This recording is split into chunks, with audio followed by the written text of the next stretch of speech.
Мир вам! Продолжаем читать митрополита Каллиста Уэра «Великий пост и общество потребления». Участие.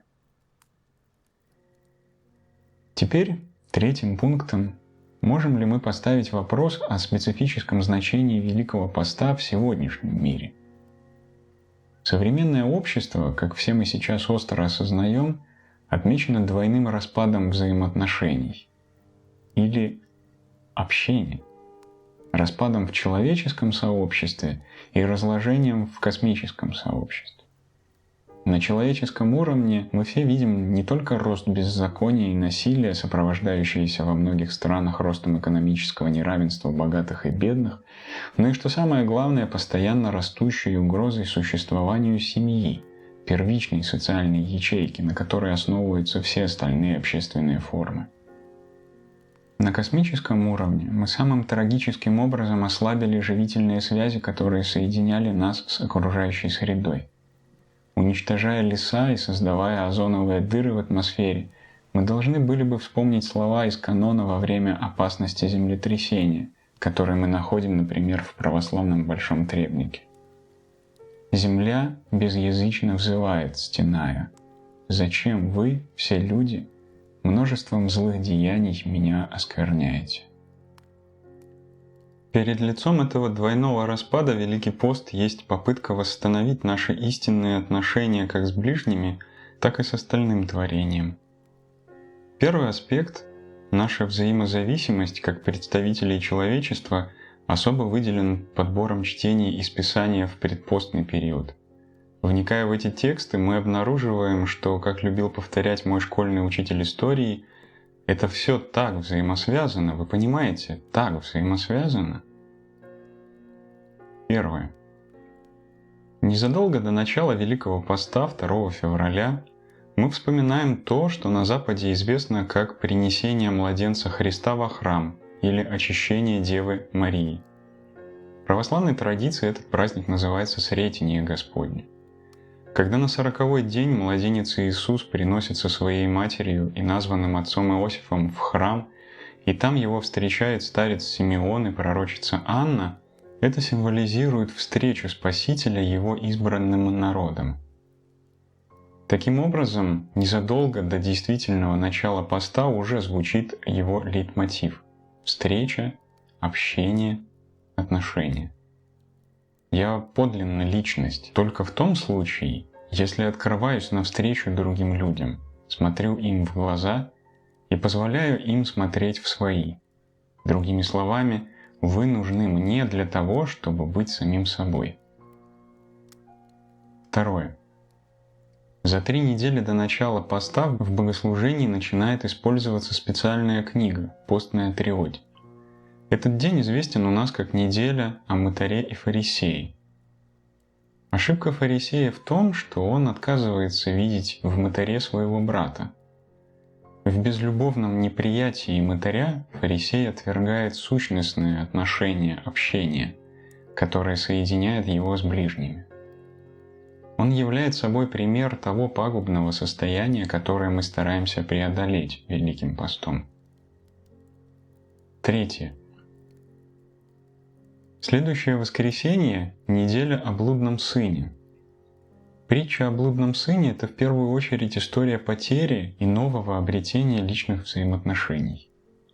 Вначале младший сын сбивается с правильного пути, поскольку думает более о вещах, нежели о людях. «Дай мне следующую мне часть имения» Лука 15:12, говорит он отцу. Он не заинтересован в личных взаимоотношениях с отцом. Ему важно лишь имущество, которое он собирается наследовать. В результате этого отречения со своей стороны от личных взаимоотношений он обнаруживает себя на стороне далече, отчужденным, изгнанным, одиноким и изолированным. Путь покаяния, который он должен пройти, включает восстановление личностных отношений с отцом, своей семьей и всеми домашними. Его возвращение запечатлевается великим пиром, а цель всякого пира именно выразить общение и братство людей. Пища здесь связующее звено, и поэтому каждая совместная трапеза есть утверждение общности. Отказываясь принять участие в пире, старший сын исключает себя из отношений и из общности. Это становится ясно по его отношению к возвратившемуся. Он не обращается к нему, не называет его брат, но говорит отцу «этот сын твой». Пока старший сын снова не научится говорить «мой брат», он обречен быть вне, в холоде самоисключения из человеческой общности. Одним словом, вне личностности, поскольку без взаимной любви не может быть подлинной личностности. 4. В следующую за этим субботу мы совершаем специальное поминовение усопших, всеохватное по своей идее. В горах и на дорогах, в пещерах и в пустынях, в вере свою жизнь оставивших, монахов и женатых, юношей и старцев, со святыми Христе всех их упокой. От печали и радости неожиданно взятых, в вере приставившихся, в благоденствии или несчастье пострадавших, всех Христе упокой. Убитых мечом, упавших с коней, пораженных градом, снегом и молниями, задавленных камнями и засыпанных землей, Христе спаси наш упокой. Канон на утренней субботу, Месопустная, песнь 2. Общность, членами которой мы являемся, не разрушается и не прерывается, как мы свидетельствуем в эту родительскую субботу и с нашим уходом из этой жизни. Воскресший Христос разрушил смерть. В Нем все мы живы, и в Нем мы все едины. В молитвах этой родительской субботы мы исповедуем, что общение, которому мы все принадлежим, есть единое и неделимое братство живых и усопших. 5. На следующий день, за 8 дней до начала поста, мы празднуем неделю о страшном суде, или, как она еще называется, неделю Месопустную, поскольку в этот день в последний раз, теперь уже до самой Пасхи, разрешено вкушать мясо. В апостольском чтении 1 Коринфянам 8:8 и 9:2 снова затрагивается тема личных взаимоотношений. Человек куда важнее правил поста. Апостол Павел утверждает, пища не приближает нас к Богу. Дело не в том, насколько строго мы исполняем предписания, касающиеся пищи, а в степени нашей чувствительности по отношению к страданиям и трудностям ближних. Если я ем идоложертвенное и этим уязвляю немощную совесть другого человека, то лучше мне воздержаться от подобной пищи, даже если сама по себе она и не есть что-то греховное. Решающий критерий – взаимная любовь, а не соблюдение или несоблюдение внешних правил поста и воздержания. Притча об овцах и кослищах из евангельского чтения, Матфея 25:31, говорит нам именно об этом. Наша участь на страшном суде будет определяться не строгостью нашего аскетического самоограничения, но тем деятельным состраданием, которое мы проявляли по отношению к ближним. Во время второго пришествия я не буду спрошен о том, как строго я постился, как много бдений я выстоял, как много поклонов сделал. Я буду спрошен, накормил ли я голодного, напоил ли жаждущего, приютил ли странника, одел ли нагого, посетил ли больного и брошенного в тюрьму. Вот о чем я буду спрошен. В обоих чтениях этого воскресного дня нам предлагаются ясные и безошибочные приоритеты. Сначала человек, а потом уже все правила поста. Наше воздержание будет более чем бесполезно, если оно не приблизит нас к ближним. Пост без любви – это бесовский пост.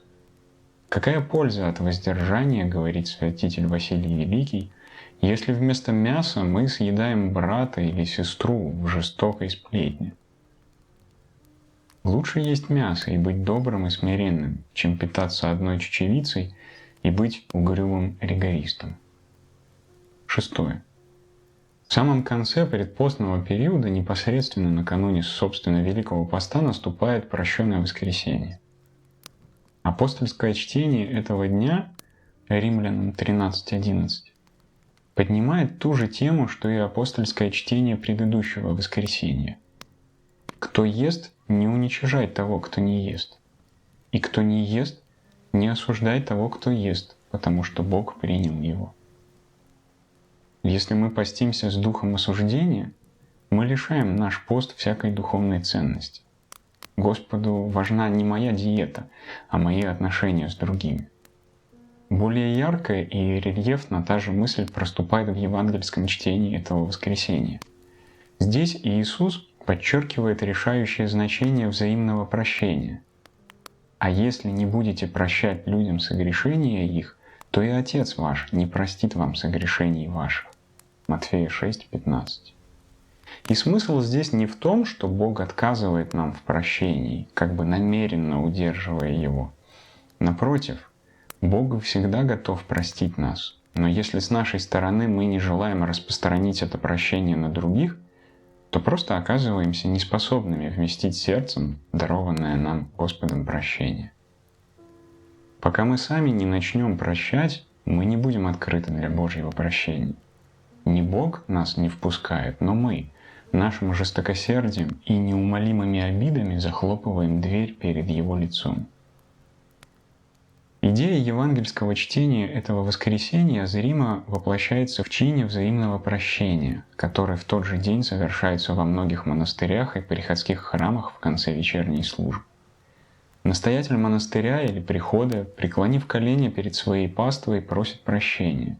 «Простите меня, грешного». И тогда все остальные, каждый встав на колени, этими же словами просят прощения у клирика. Прощение дается по принципу 1 на 1. Каждый по очереди на коленях просит прощения перед настоятелем или его сослужителем. Те отвечают подобным же образом, а затем все члены собрания встают по кругу и, обходя друг друга, и спрашивают, и получают прощение. Этот чин взаимного прощения очень далек от того, чтобы быть просто обрядом. Он может быть и часто бывает глубоко действенным событием, изменяющим жизнь тех, кто в нем участвует. Я могу вспомнить случаи, когда обмен прощениями накануне Великого Поста послужил мощным стимулом, внезапно разрушающим давние преграды и позволяющим по-настоящему восстановить отношения между людьми. Эта вечерня прощенного воскресенья лучше всяких слов говорит нам о том, что в великопостное плавание никто не может пускаться в одиночку. Все взаимосвязано.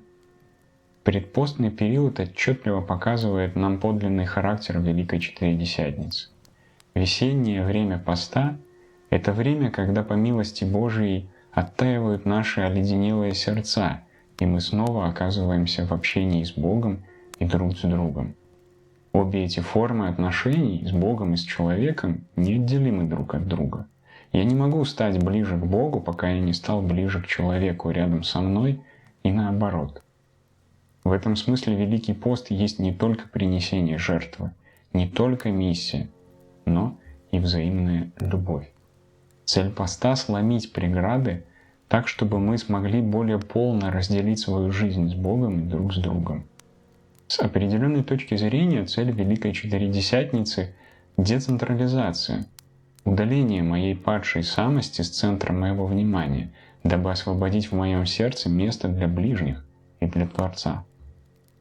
Пост научает каждого говорить не только «я», но «я» и «ты». Не только мне, но нам.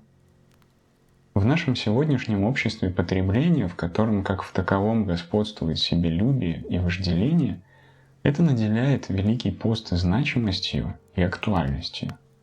Таким образом, становится очевидно, что воздержание, которое часто считается главной чертой Великого поста, это не цель, а средство. Пост бесполезен, если не влечет за собой восстановление разрушенных отношений. Действительно, в Евангелии Иисус говорит не просто о посте, но о молитве и посте. Если мы постимся, то только для того, чтобы настроиться на молитву, или иначе говоря, чтобы вновь обрести связь с Богом. Ранние христиане превращали эту двоицу в троицу. Наряду с молитвой и постом они подчеркивали необходимость творить милостыню. Деньги, сэкономленные за время поста и воздержания, должны были быть истрачены не на себя, но розданы нуждающимся. Более того, как мы уже увидели, мы должны делиться с ближними не только деньгами, но самими собой. Мы должны делиться своим временем, своей дружбой, своей любовной заботой. Так новое пробуждение отношений с Богом в молитве ведет нас к полноте и обновлению отношений с людьми. Пост, молитва и дела милосердия сливаются в единое целое. Однако, хотя воздержание само по себе и не является первоочередной целью Великого Поста, пост и воздержание, в православии нет четкой границы между двумя этими терминами, не могут быть отнесены на второстепенное место или просто отменены как нечто маловажное. В действительности в православии принято поститься довольно строго. Если уж Великий пост действительно должен быть временем жертвы, это, в числе прочего, также относится и к еде, и к питью. В течение 7 недель, начиная с чистого понедельника до Великой субботы, православные христиане должны соблюдать по большей части вегетарианскую диету. Исключаются мясо и животные продукты, яйца, молоко, масло и сыр. Вино и растительное масло разрешаются только по субботам, воскресеньям и в некоторые другие праздники. Рыба же дозволяется только в праздник Благовещения и в вербное воскресенье. На практике же в сегодняшней православной церкви часто наблюдается некоторое послабление этих правил, особенно для тех, у кого домашние не православные или даже просто не христиане. Здесь полезно иметь в виду 3 момента. Во-первых, не следует поститься до причинения вреда собственному здоровью или потери работоспособности. Во-вторых, мы не должны поститься как лицемеры, привлекая к себе внимание. Когда мы в гостях, иногда более скромные и по-христиански, будет без возражений съесть то, что нам предлагают, нежели требовать такой пищи, которая удовлетворяла бы нашим правилам. Если наш пост смущает других или становится для них причиной дополнительных хлопот, в нем есть что-то неправильное. В-третьих, в то же самое время наш пост не должен носить случайного характера или быть чем-то номинальным. Он должен быть достаточно строгим, чтобы мы могли понять, что значит самоотречение. Великий пост потеряет всю свою ценность, если перестанет быть подвигом, борьбой с нашей падшей природой. «Пришла крестом радость всему миру», поем мы на воскресной утренне. Мы не можем войти в весеннюю радость Великого Поста, кроме как через крестоношение. Тем не менее, хотя правильное соблюдение поста и предполагает жертву и самоотречение, оно не должно строиться только в терминах отрицания. Его цель в самой определенной степени позитивна. Не изнурять тело, но одухотворять его. Не исполняться скукой и самоотвращением, но сломить греховное чувство самодостаточности и осознать нашу зависимость от Господа. Конечно, пост – это аскетический подвиг, но он должен приносить чувство свободы и света, пробужденности и надежды. Так говорит Господь Саваоф. Пост соделается для дома Иудина радостью и веселым торжеством. Только любите истину и мир.